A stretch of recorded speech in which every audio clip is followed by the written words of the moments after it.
Fabrizio Lagaipa, un interessante convegno sulla pace, sugli scenari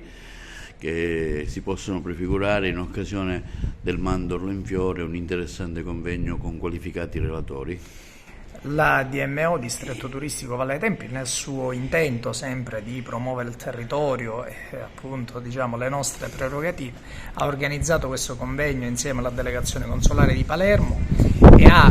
lo scopo di parlare di pace in un momento in cui questo tema è quanto mai attuale, in una giornata particolare come quella dell'accensione del triplo dell'amicizia, perché vogliamo che venga riconosciuto ad Agrigento, al suo territorio, questo ruolo di luogo di pace dove venire a discutere di pace, per cui con questo Tempio alla Concordia, che appunto è destinato alla fratellanza, alla comunione, che possa diventare il luogo simbolo per venire a discutere di pace e perché no, venire a firmare un trattato di pace importante. Noi siamo qui e speriamo di candidarci a questo ruolo nel mondo. Lo scopo del Mandorlo in Fiore da sempre è di avvicinare i popoli.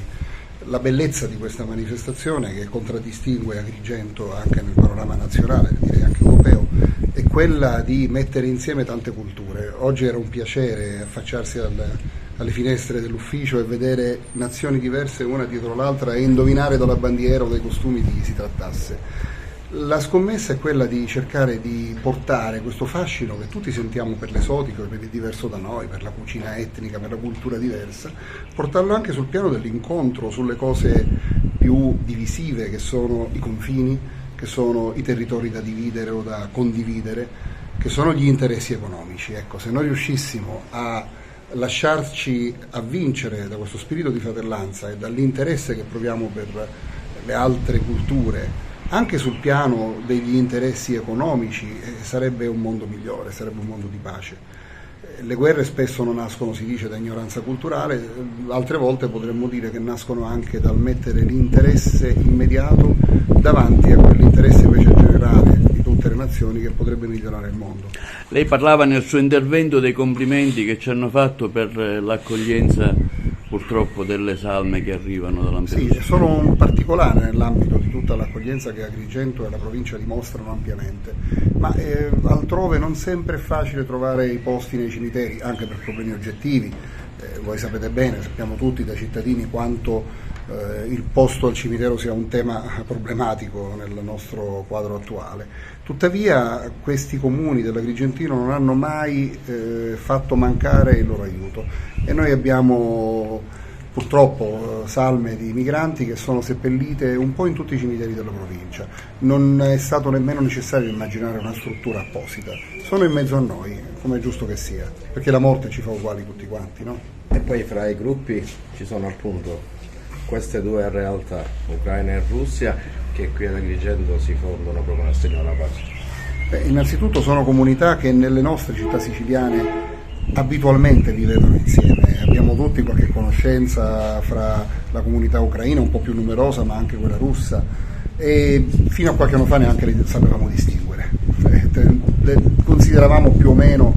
affratellate, vicine, o forse anche per la nostra ignoranza linguistica le sovrapponevamo. Ecco. La guerra ci ha insegnato che ci sono delle differenze che la guerra sviluppa e acuisce,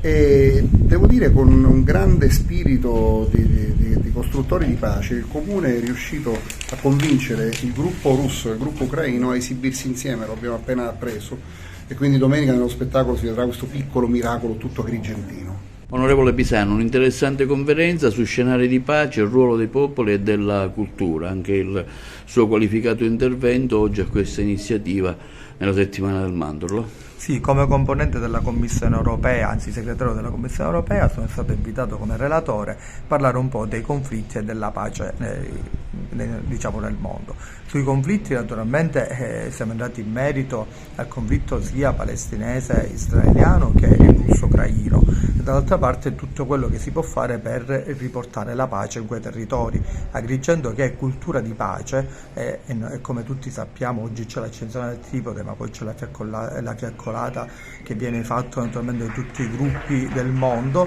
Naturalmente da qua parte un segnale, vuole partire un input affinché si trovi veramente e le nazioni trovino un accordo per chiudere questi conflitti che naturalmente stanno danneggiando in primis il popolo, i popoli che vivono questo conflitto, ma dall'altra parte anche l'Europa che è destabilizzata da questi due grossi conflitti. Anche domenica il Papa lanciava questo segnale di